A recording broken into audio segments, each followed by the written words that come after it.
Hello दोस्तों, आप लोग कैसे हैं। आशा करता हूं कि आप लोग अच्छे होंगे। दोस्तों, आज हाजिर हैं सिंहासन बत्तीसी की 23वीं कहानी लेकर, जो कि राजा भोज को धरामती राजा विक्रम की कहानी सुना रही है। तो चलिए ज़्यादा देर न करते हुए कहानी सुनते हैं। नमस्कार दोस्तों, मैं कृष्णा मौर्य हाजिर हूँ सिंहासन बत्तीसी की 23वीं कहानी लेकर के। तो चलिए आगे बढ़ते हैं और कहानी सुनते हैं। 23वीं पुतली, जिसका नाम धर्मवती था, उसने इस प्रकार कथा कही। एक बार राजा विक्रमादित्य दरबार में बैठे थे और दरबारियों से बातचीत कर रहे थे। बातचीत के क्रम में दरबारियों में इस बात पर बहस छिड़ गई कि मनुष्य जन्म से बड़ा होता है या कर्म से। बहस का अंत नहीं हो रहा था, क्योंकि दरबारियों के दो गुट हो चुके थे। एक कहता कि मनुष्य जन्म से बड़ा होता है, क्योंकि मनुष्य का जन्म उसके पूर्व जन्मों का फल होता है। अच्छे संस्कार मनुष्य में वंशानुगत होते हैं। जैसे राजा का बेटा राजा होता है, उसका व्यवहार भी राजाओं की तरह रहता है। कुछ दरबारियों का मत था कि कर्म ही प्रधान है। अच्छे कुल में जन्मे व्यक्ति भी दुर्व्यसनों के आदी हो जाते हैं और मर्यादा के विरुद्ध कर्मों में लीन होकर पतन की ओर चले जाते हैं। अपने दुष्कर्मों और दुराचार के चलते कोई सामाजिक प्रतिष्ठा प्राप्त नहीं कर पाते और सर्वत्र तिरस्कार पाते हैं। इस पर पहले गुट ने तर्क दिया कि मूल संस्कार नहीं नष्ट हो सकते। जैसे कमल का पौधा कीचड़ में रहकर भी अपने गुण नहीं खोता है, गुलाब कांटों पर पैदा होकर भी अपनी सुगंध नहीं खोता, और चंदन के वृक्ष पर सापों का वास होने से भी चंदन अपनी सुगंध और शीतलता बरकरार रखता है, तब कभी भी विषैला नहीं होता है। दोनों पक्ष अपने अपने तर्कों द्वारा अपने को ही सही सिद्ध करने की कोशिश करते रहे। कोई भी अपना विचार बदलने को राजी नहीं था। विक्रम चुपचाप उनकी बहस का मजा ले रहे थे। उनकी बहस बहुत आगे बढ़ गई तो राजा ने उन्हें शांत करने का आदेश दिया और कहा कि वे प्रत्यक्ष उदाहरण द्वारा कहेंगे। उन्होंने आदेश दिया कि जंगल से एक सिंह का बच्चा पकड़कर लाया जाए।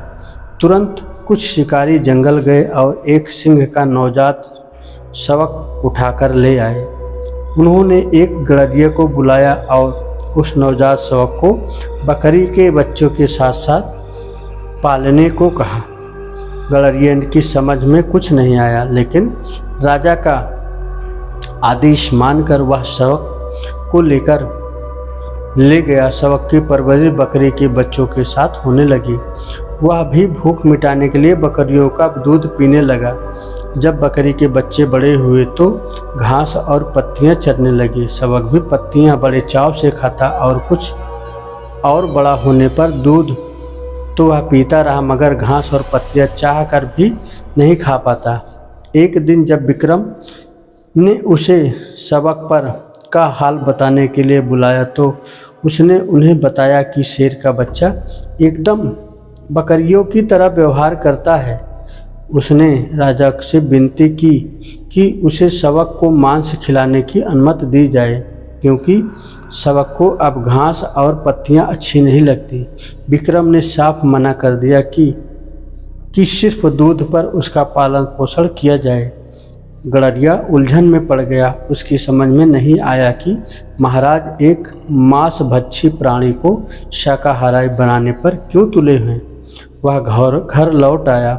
शवक, जो भी अब जवान होने लगा था, सारा दिन बकरियों के साथ रहता और दूध पीता। कभी कभी बहुत अधिक भूख लगने पर घास पत्तियां भी खा लेता।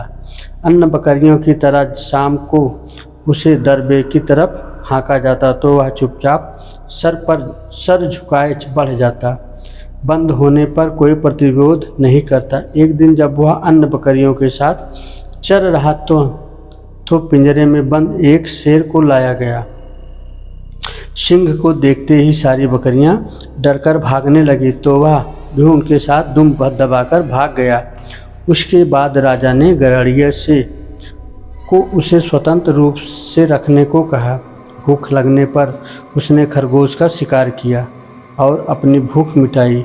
कुछ दिन बाद स्वतंत्र रूप से रहने पर वह छोटे छोटे जानवरों को मारकर खाने लगा, लेकिन गड़रिये के कहने पर पिंजरे में शांतिपूर्वक बंद हो जाता। कुछ दिनों बाद उस बकरियों की तरह भी भीरू स्वभाव हो जाता।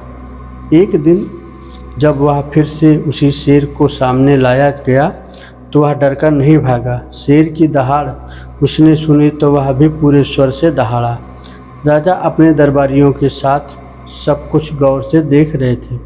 उन्होंने दरबारियों से कहा कि इंसान में मूल प्रवृत्तियां शेर के बच्चे की तरह ही जन्म से होती हैं। अवसर पाकर वे प्रवृत्तियां स्वतः उजागर हो जाती हैं, जैसे कि इस सबक के साथ हुआ। बकरियों के साथ रहते हुए भी उसकी सिंह वाली प्रवृत्ति छिप गई, मगर स्वतंत्र रूप से विचरण करने पर अपने आप प्रकट हो गई। उसे यह बात सब किसी ने नहीं सिखाया, लेकिन मनुष्य का सम्मान कर्म के अनुसार किया जाना चाहिए। स्वामी सब में सहमत हो गए, मगर एक मंत्री राजा की बातों से सहमत नहीं हुआ। उसका मानना था कि विक्रम राजकुल में पैदा होने के कारण ही राजा हुए, अन्यथा 7 जन्मों तक कर्म करने के बाद भी राजा नहीं होते। राजा मुस्कुराकर रह गए। समय बीतता रहा। एक दिन उनके दरबार में एक नाविक सुंदर फूल लेकर उपस्थित हुआ। फूल सचमुच विलक्षण था और लोगों ने पहली बार इतना सुंदर लाल फूल देखा था। राजा ने फूल के उद्गम स्थल का पता लगाने भेजा। वे दोनों उस दिशा में नाव से बढ़ते गए जिधर से फूल बहकर आया था। नदी की धारा कहीं अत्यधिक संकरी और तीव्र हो जाती, कहीं चट्टानों के ऊपर से बहती। काफ़ी दुर्गम रास्ता था। बहते बहते नाव उस जगह पहुंची जहां किनारे पर एक अद्भुत दृश्य था। एक बड़े पेड़ पर एक योगी जंजीरों से जकड़ा उल्टा लटका हुआ था। जंजीरों की रगड़ से उसके शरीर पर कई गहरे घाव बन गए थे। उन घावों से रक्त चू रहा था, जो नदी में गिरते ही रक्त स्वर्ण पुष्पों में बदल जाता था। कुछ ही दूर पर कुछ साधु बैठे तपस्या में लीन थे। जब वे कुछ और फूल लेकर दरबार में वापस लौटे तो मंत्री ने राजा को सब कुछ बताया। तब विक्रम ने उसे समझाया कि उल्टे लटके योगी को राजा समझो और अन्य साधांतराएं सन्यासी उसके दरबारी हुए। पूर्व जन्म में यह कर्म उन्हें राजा या दरबारी बनाता था। अब मंत्री को राजा की बात समझ में आ गई। उन्होंने मान लिया कि पूर्व जन्म के कर्म के फल के रूप में ही किसी को राजगद्दी मिलती है। तो दोस्तों, अभी तक आपने सुना सिंहासन 32वीं की 23वीं पुतली धर्मवती के द्वारा राजा विक्रमादित्य की दान वीरता की कहानी। तो दोस्तों, अगर आप हमारी कहानी यहाँ तक सुन चुके हैं तो आपका तहे दिल से धन्यवाद। अगर दोस्तों आप हमारे चैनल पर नए हैं तो आप हमारे चैनल को लाइक, सब्सक्राइब और अपने मित्रों को ज़रूर शेयर करें। जय श्री राधे राधे दोस्तों।